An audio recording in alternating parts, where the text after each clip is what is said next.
Hours after Trump supporters broke into the U.S. Capitol, confronting police and forcing lawmakers to take cover, Capitol Hill is secure tonight. Police officers and National Guard barricading the building. Given the all clear, members of Congress return to chambers under somber air to continue counting electoral votes. ABC 10 News starts now with breaking news. The day started with Republican lawmakers objecting to President-elect Joe Biden's Electoral College victory, but quickly devolved into chaos. Thank you for joining us tonight. I'm Kimberly Hunt. And I'm Steve Atkinson. We have nationwide team coverage on the violence that unfolded in our nation's capital today. Let's begin with ABC's Andrew Dymburt in Washington, where protesters are now being kept at a distance from the Capitol. One woman shot and killed, the nation's capital on lockdown. Lawmakers being told to hide under desks and in closets as the Capitol building is under siege by violent and angry pro-Trump demonstrators.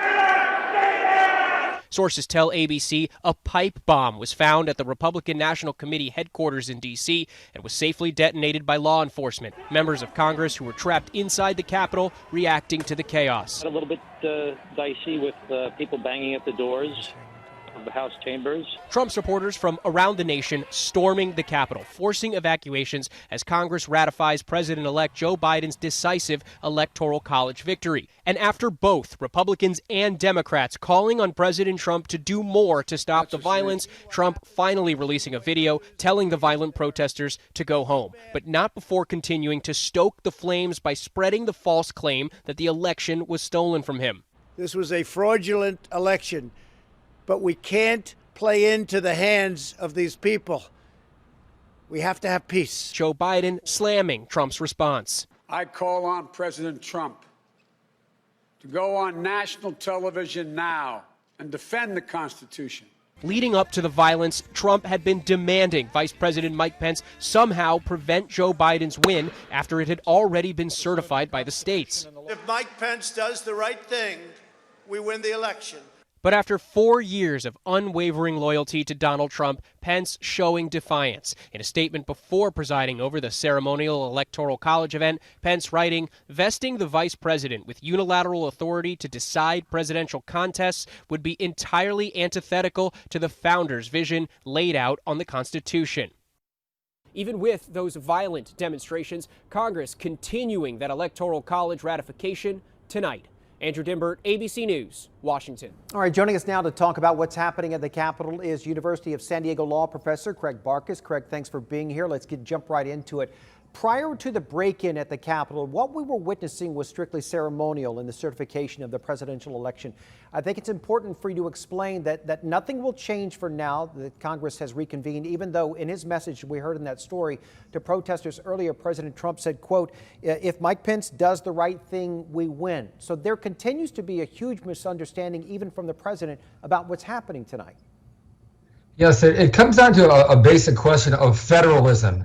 The way elections work is that they're governed by the states, and so every state decides what elections they'll run and whether they have a voter ID law, for example. But they then certify that election. They send it to Congress.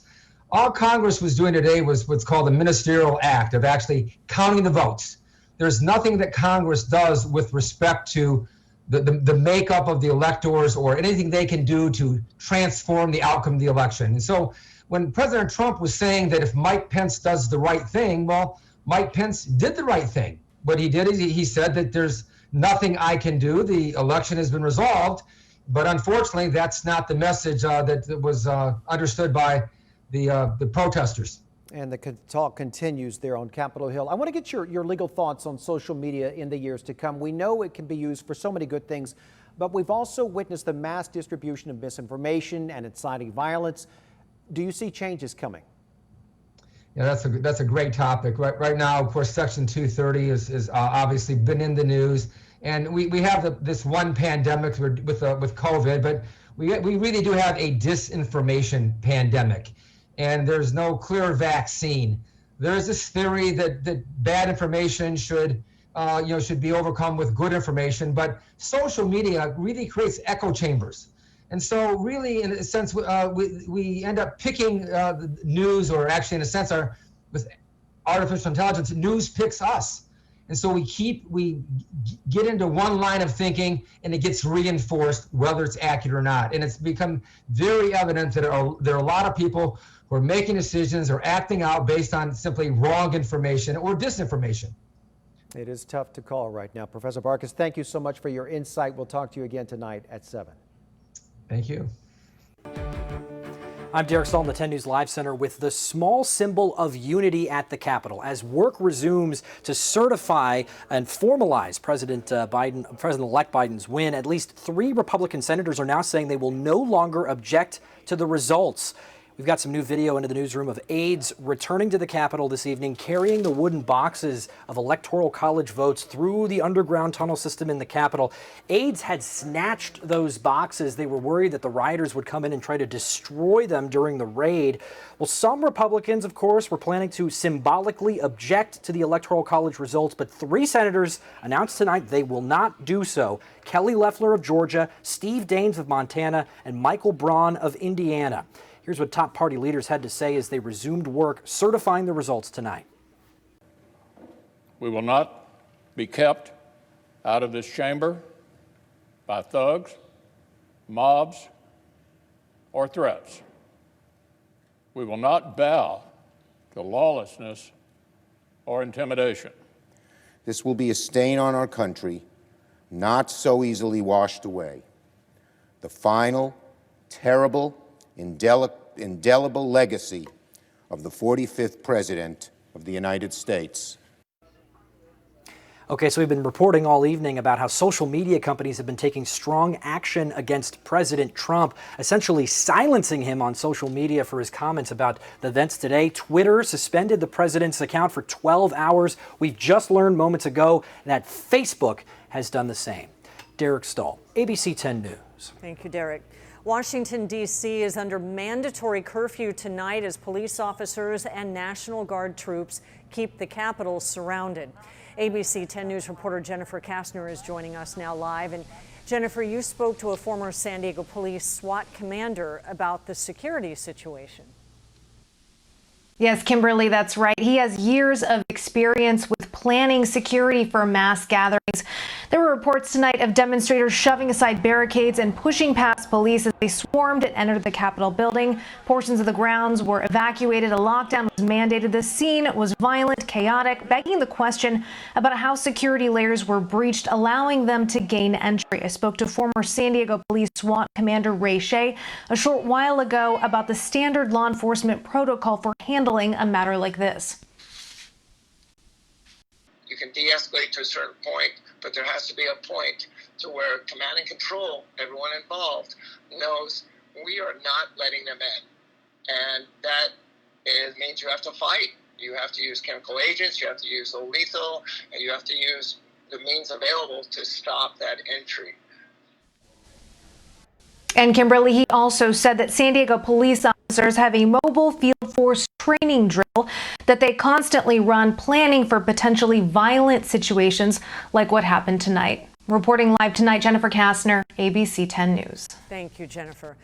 Members of San Diego's congressional delegation were in the Capitol today when it was stormed by protesters. And our Mimi Alcala heard from some of them about those harrowing moments. We heard from Congressman Mike Levin, who says at the time the chaos at the Capitol was unfolding, he was in his office waiting to head into chambers to vote. He says he is shocked that people were actually able to breach the building and get inside, and he's calling for everyone involved to be held accountable.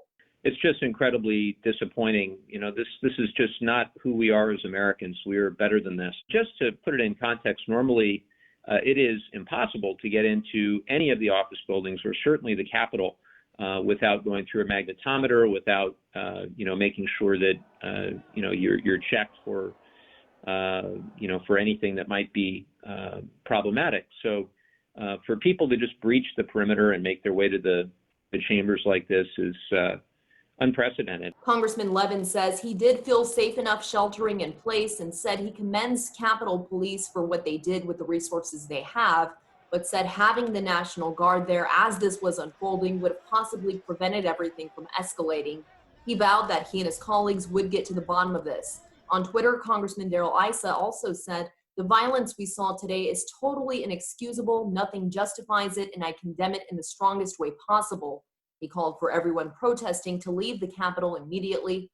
Congresswoman Sarah Jacobs and Congressman Scott Peters both tweeted that they were safe as well. We also spoke with Congressman Juan Vargas, who says he is safe but angry and ready to get back to work.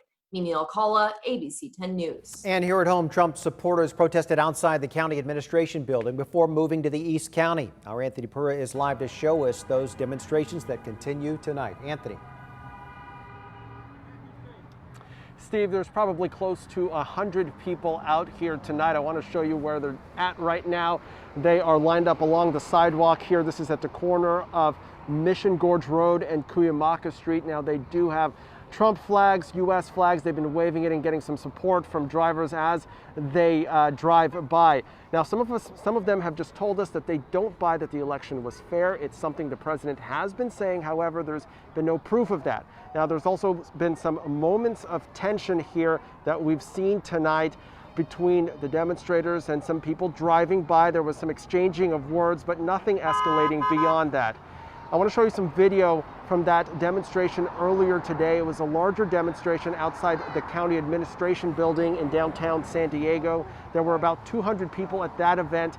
All of this happening, of course, on the same day that Congress was scheduled to ratify the election results. We saw the events at the Capitol. Many of the demonstrators downtown that I spoke with did too. I spoke with one of them who said that she said it was unfortunate, but it shows just how much patience across the country is thinning. I am so sorry that it has taken the magnitude that it has taken so far. But what about when our statues and monuments and other important places of historic value have also been taken and destroyed? And back out here live again, this is at the corner of Cuyamaca Street and Mission Gorge Road in Santee. You can see the demonstrators still out here at the corner. We're not sure how long they're expecting to be out here tonight, but we will check up with you and with more updates throughout the night. We're reporting live tonight, Anthony Pura, ABC 10 News. Anthony, thank you. We will continue to keep track of any developments coming from our nation's capital throughout this newscast, online, and with the ABC 10 News app.